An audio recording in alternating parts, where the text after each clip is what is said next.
कुमार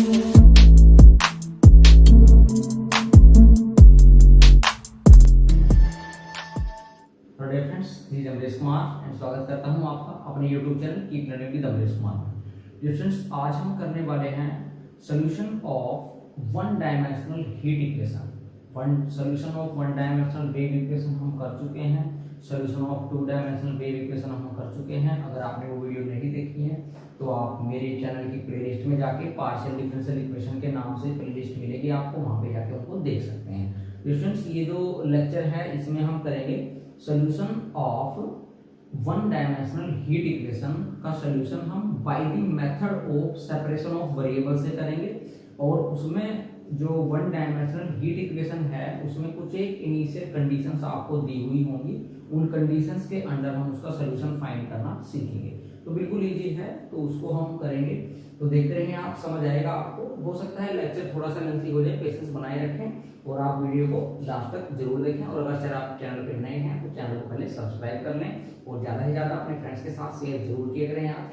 तो अब स्टार्ट करें अपना solution of one dimensional heat equation. अब आपको पता होना चाहिए कि वन डायमेंशनल हीट इक्वेशन होती क्या है। देखो, ये होती है कि करली 2u by curly x square equal to 1 by c square curly u by curly t। ये है हमारी वन डायमेंशनल हीट इक्वेशन। करली 2u by curly x square equal to 1 by c square curly u by curly t। बेटा ये क्या है, आपकी one dimensional wave equation जैसी ही है। याद रखने का तरीका है कि वेव इक्वेशन में यहाँ पे करली 2u by curly t square होते हैं। हीट मतलब समझते हो, हीट मतलब इसको जला देना, मतलब एक पावर जो है यहाँ से बेटे जल गई। ठीक है, ऐसे याद रखो कि पावर हीट इक्वेशन में एक पावर यहाँ से जल जाती है तो यहाँ बच जाता है करली u बाय करली t। याद रखने का तरीका है, फंडे हैं, कैसे भी याद रख सकते हैं जैसा आपको अच्छा लगे। तो ये हमारी है वन डायमेंशनल हीट इक्वेशन या डिफ्यूजन इक्वेशन। तो वहां पे ना इसमें ना कुछ कंडीशंस दी हुई है आपको, दी एग्जाम में तो देगा वो आपको कि वेयर ये कंडीशंस हैं विद, ये क्वेश्चन कह सकते हैं विद कंडीशंस जो दी हुई है डिस्टेंस उनकी तरफ गौर करिएगा। विद कंडीशंस दी हुई है आपको कि u0t equal to uat equal to 0। ये दिया हुआ है उसमें कि u जब x को 0 लें या x को a लें तो ये जो uxt uat है ये किसके इक्वल है, 0 के इक्वल है। एक और कंडीशन दी हुई है आपको कि u, अब की बार उसने x को किया, अब की बार x को तो रखेगा एज इट और t को बना देगा 0। कि ux0 जो होगा आपका इनिशियली मतलब उसको मानना है उसने f ऑफ x, और जो x है डिफरेंस यहाँ पे वो लाई कर रहा है आपका 0 से ग्रेटर है और a से आपका लेस है। हम कह सकते हैं ये इनिशियल कंडीशन है आपकी इक्वेशन नंबर 2। ठीक है, तो ये सब दिया हुआ है आपको और आपने क्या निकालना है, सॉल्यूशन फाइंड करना है। ठीक है, by the method of separation of variable. करते हैं सॉल्यूशन की बात, बिल्कुल इजी सा ही है।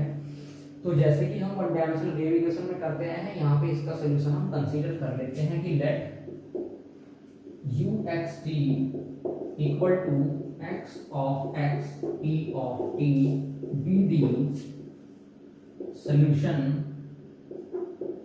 of one. हमने मान लिया कि इसका सॉल्यूशन जो है वो ये है। ठीक है, अब हम क्या करेंगे, करली 2u बाय करली x करेंगे, करली u बाय करली t करेंगे, वहां पे पुट कर देंगे।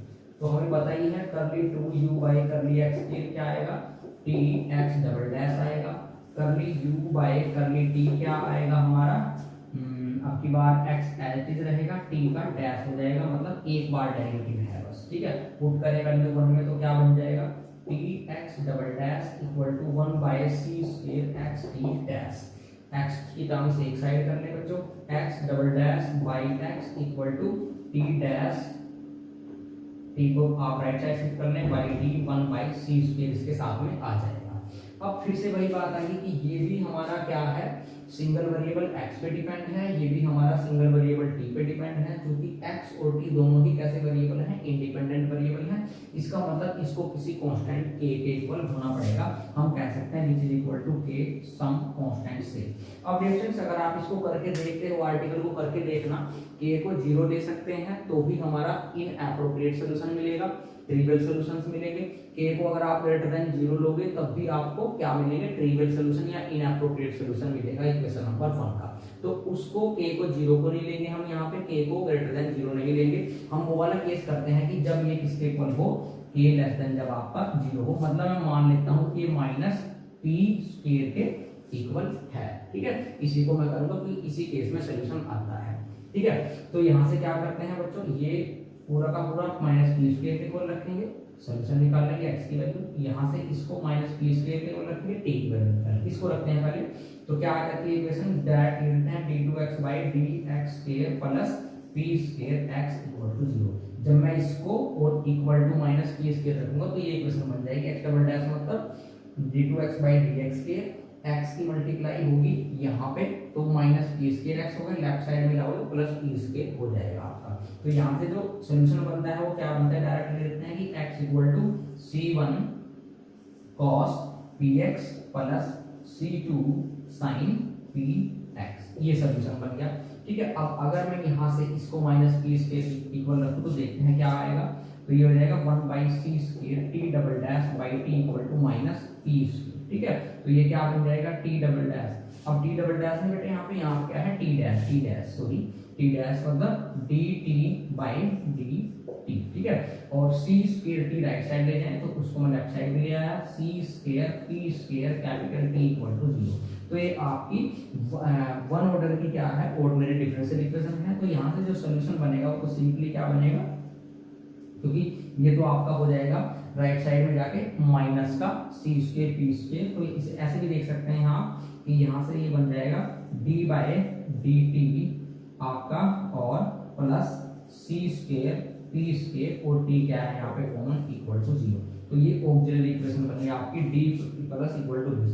तो यहाँ पे रूट मतलब कहूँ अगर मैं तो रूट यहाँ पे ये आया reaction C square P square और माइनस का। तो यहाँ से टी की वैल्यू मैं कह सकता हूँ कि कैपिटल टी क्या आएगा, C1 C2 आ गया, C3 में कह दो कि C3 एक्सपोनेंशियल की फॉर्म में आएगा सिंपल, क्योंकि आइटम रूट है नहीं। तो जो भी ये है minus C square P square, चूंकि इंडिपेंडेंट वेरिएबल टी है रिएक्शंस तो यहाँ पे इंडिपेंडेंट वेरिएबल टी ही लगेगा। तो मतलब ये सॉल्यूशन आया टी इक्वल टू और ये आया है एक्स इक्वल टू। तो इन दोनों वैल्यूज को कहाँ पुट करेंगे हम, जो हमारा गिवन सॉल्यूशन मतलब हमने सॉल्यूशन मान लिया था यहाँ पे पुट करेंगे। तो जो सॉल्यूशन है हमारा क्या बन जाएगा, यहीं पे लिख देता हूँ मैं uxt क्या बनेगा हमारा, c1 cos px plus c2 sin px, ठीक है, into c3 exponential minus C square P square T, ठीक है। ये हमारा सॉल्यूशन बन चुका है। अब जो कंडीशंस दी हुई हैं उनका यूज कर लेते हैं। पहली कंडीशन है कि u 0t किसके इक्वल है, 0 के। तो हम रखते हैं मतलब u एट 0 t किसके इक्वल है, 0 के। तो इसमें आप क्या करेंगे, x के प्लेस पे 0 पुट करेंगे। जब x के प्लेस पे 0 पुट करेंगे देखो क्या होगा, cos 0 क्या हो जाएगा, 1 हो जाएगा, यहाँ से बचेगा c1, sin 0 0 हो जाएगा। तो c1 c3 तो क्या बना c1 c3 और exponential exponential minus C square P square T equal to किसके इक्वल है, 0 के इक्वल है, ठीक है। ये बना। तो यहाँ से दो नंबर की प्रोडक्ट 0, या तो ये 0 या ये 0, लेकिन एक्सपोनेंशियल फंक्शन कभी भी 0 नहीं होता। एक्सपोनेंशियल फंक्शन में कुछ भी पुट करेंगे तो 0 कभी नहीं बनेगा। तो इसका मतलब क्या होगा, c1 c3 ही 0 के इक्वल होगा। लेकिन यहाँ से देखो फिर से दो नंबर, एक ये, इनमें से एक को 0 होना पड़ेगा। अगर मैं c1 को 0 ले लेता हूँ तो देखते हैं क्या होगा। पहले ऐसे देखते हैं कि अगर c3 को 0 ले लें, अगर c3 को 0 ले लें, c3 0 मतलब 0 इंटू समथिंग 0, 0 इंटू समथिंग सारा का सारा 0, तो u 0 आ जाएगा, फिर तो ट्रिवियल सॉल्यूशन हो जाएगा। तो इसका मतलब हम c1 को 0 ले लेते हैं। तो इसका मतलब c1 क्या है, 0 है, क्योंकि c3 को अगर 0 ले लें तो हमें कोई भी पर्टिकुलर सॉल्यूशन नहीं मिलता, ट्रिवियल सॉल्यूशन मिलता है, इसलिए हम c1 को 0 लेंगे। लेकिन जैसे ही c1 0 हुआ ये फैक्टर चला गया यहाँ से, बचा क्या, सॉल्यूशन जो हमारा है वो ये बन गया कि uxt इक्वल टू, देखो c1 वाला 0, c2 c3, तो डायरेक्ट लिख देते हैं c2 c3 sin px, c2 c3 sin px exponential minus C square P square exponential minus C square P square, ये हमारा uxt बन चुका है। अब डियर फ्रेंड्स हम दूसरी वाली कंडीशन का यूज करते हैं। कह रहा है कि u एट ए टी भी क्या है, 0 है, मतलब x के प्लेस पे a रखो। तो डियर फ्रेंड्स यहाँ पे कर लेता हूँ मैं, जगह थोड़ी कम है, तो क्या u एट ए टी क्या बनेगा, पहले तो यहीं से देख लो, c2 c3 sin pa into exponential minus C square P square T equal to, किसके है, ये भी 0 के इक्वल है, तो इक्वल टू 0। यहाँ से देखो, या तो आपका आप इसको और इसको तो एक फंक्शन मानो और इस अकेले को एक मानो, मतलब ऐसे करो कि ये और ये मिलके एक है, या तो ये पूरा 0 होगा या साइन पी ए 0 होगा। लेकिन अगर इसको 0 ले लेंगे तो क्या होगा, एक्सपोनेंशियल फंक्शन तो देखो कभी 0 नहीं होगा, इसको तो छोड़ ही दो आप, ठीक है। तो या तो c2 c3 0 होगा या साइन पी ए 0 होगा। c2 c3 को 0 ले लेंगे, तो अगर c2 0 ले लिया, c1 पहले से 0 हो चुका है, c1 0 हो गया, c2 0 हो गया, तो ये सारा 0 हो गया। 0 मतलब 0 सोल्यूशन आ गया, कोई आपका अप्रोप्रिएट पर्टिकुलर सोल्यूशन नहीं मिला, ये नहीं ले सकते। अगर c3 को 0 ले लिया तो ये प्रॉब्लम दे देगा, तो 0 इंटू समथिंग फिर से 0 सोल्यूशन मिल जाएगा। हमें तो कोई सोल्यूशन चाहिए, 0 तो चाहिए नहीं, तो इसका मतलब c2 भी नहीं 0 हो सकता, c3 भी नहीं 0 हो सकता, एक्सपोनेंशियल फंक्शन कभी 0 होता नहीं। तो इसका मतलब क्या हुआ, साइन पी ए किसके इक्वल हो गया, 0, ठीक है। साइन पी ए का 0 का मतलब, इसका मतलब 0 कहाँ होता है, साइन एन पाई पे होता है भाई। तो यहाँ से क्या हो गया, पी ए की वैल्यू क्या आ गई, एन पाई आ गई। तो मैं यहाँ से कह सकता हूँ कि पी कितना आ गया, एन पाई बाई ए। तो पी की वैल्यू कितनी आ गई, एन पाई बाई ए। तो ये वाली वैल्यू हम पुट करते हैं, तो जो सोल्यूशन है वो क्या बनता है, देखो। अब डियर फ्रेंड्स यहाँ पे एन क्या होता है, देखो एन 1 2 3 आपका कुछ भी हो सकता है अप टू 100 हो। तो हमें कितने सोल्यूशन मिलेंगे, अगर n को 1 लेंगे तो एक सोल्यूशन, n को 2 लेंगे 2 सोल्यूशन, n को 3 लेंगे 3 सोल्यूशन। तो हमें यहाँ पे इस वे में इनफाइनाइट सोल्यूशन मिलेंगे। तो मैं कह सकता हूँ इस वाले सोल्यूशन को, इस वाले सोल्यूशन को कि भैया हमें ना u n x t की टर्म्स में लिख दो, u n x t, ठीक है, कि n इक्वल टू 1 रखेंगे अलग सोल्यूशन, 2 रखेंगे अलग सोल्यूशन, c2 c3 को मैंने नाम दे दिया कैपिटल a n, क्योंकि वो कॉरस्पॉन्डिंग मोस्ट टाइम पे डिफरेंट हो सकते हैं। तो a n साइन p की वैल्यू क्या है, n pi x as it is x by a exponential minus c square, ठीक है भाई। p स्क्वायर की वैल्यू मतलब इसका square, n square pi square और भाई t एज इट इज और बाई में इसके a स्क्वायर। तो ये सॉल्यूशन बन गया डिफरेंस, ठीक है। अब देखो आपको कितने सॉल्यूशन मिल गए, इनफाइनाइट सॉल्यूशन मिल गए, जहां पे n क्या है 1 2 3, ठीक है, आपको 100। लेकिन मैंने बताया था कि प्रिंसिपल ऑफ सुपरपोजिशन ये कहता है, जब किसी linear differential equation second order के हमें इनफाइनाइट सॉल्यूशन मिल जाएं, तो उन इनफाइनाइट सॉल्यूशंस को अगर हम ऐड कर दें और ऐड करके जो भी चीज बनती है वो एक नया सॉल्यूशन बन जाता है। प्रिंसिपल ऑफ सुपरपोजिशन हमें कहता है। तो बाय प्रिंसिपल ऑफ सुपरपोजिशन में डायरेक्ट लिख दूंगा कि सॉल्यूशन क्या होगा, ux t equal to summation n from 1 to infinity unxt, मतलब ये क्या है भाई, a n sin n pi x by a into exponential minus c square n square pi square t by a square. तो इसका मतलब ये solution है हमारा by the principal of superposition. अब हम कर लेते हैं कंडीशन नंबर 2 के अकॉर्डिंग ये वाली कंडीशन का यूज। ये भी तो दिया हुआ है ना आपको कि ux0 क्या है, f of x है। तो आप t के प्लेस पे अगर 0 रखोगे तो किसके इक्वल आ रहा है, f of x के। तो रखते हैं भाई, इसमें देखते हैं क्या आएगा। तो क्या बनेगा, ux0 इक्वल टू तो है f of x और हमारे अकॉर्डिंग किसके इक्वल आ रहा है, देखो summation as it is n from 1 to infinity an as it is, ठीक है।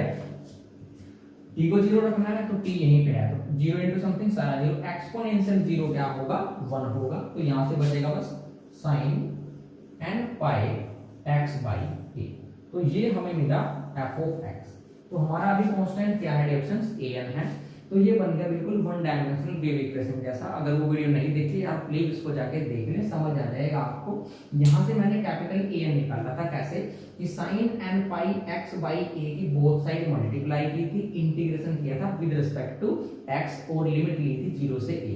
तो मैं डायरेक्ट लिख देता हूँ कि जो कैपिटल an है डिफरेंस वो क्या आएगा, ऐसे आपका ये आ जाता है कि इंटीग्रेशन फ्रॉम 0 टू a और आपका f ऑफ x और sine n pi X by A, और यहाँ पे क्या आ जाता है एक्स्ट्रा 2/a, तो ये आपका an आ जाता है। ठीक है, an क्या आ जाएगा यहाँ से, मैंने क्या किया यहाँ पे आप क्या करना, दोनों side sine N pi X by A की मल्टीप्लाई करना, इंटीग्रेशन करना limit from 0 to a x के रिस्पेक्ट में, तो जो an है वो डायरेक्ट मिल जाएगा आपको is equal to 2/a integration from 0 to a f of x sin n pi x by a और विद रिस्पेक्ट टू x मतलब dx, ये आपको an मिल जाएगा, यही हमें निकालना था। तो ये हमारा क्या है, रिक्वायर्ड सॉल्यूशन है of the one dimensional heat equation. इसके बाद डिफरेंस हम इसके कुछ एक न्यूमेरिकल्स करेंगे और 2 डायमेंशनल हीट इक्वेशन भी करेंगे। तो डिफरेंस अगर आप चैनल पे नए हैं तो यार सपोर्ट करें प्लीज, और चैनल को ज़्यादा से ज़्यादा सब्सक्राइब करें, अपने फ्रेंड्स के साथ, मेरे स्टूडेंट्स के साथ ज़्यादा से ज़्यादा शेयर जरूर करें, और बने रहें आप हमारे साथ। और आप टेलीग्राम ग्रुप पे जाके सर्च करें keep learning with Amresh Kumar, मेरा ग्रुप बना हुआ है, उसको जाके ज्वाइन कर ले, वहाँ पे नोट्स वीडियो डाउट्स जो भी हैं आपके वो भेज दिया करें, मैं सोल्व करके डाल दिया करूँगा। और फ्रेंड्स तब तक के लिए जय हिंद, जय भारत, एंड मिलते हैं नेक्स्ट वीडियो में। Thank you so much.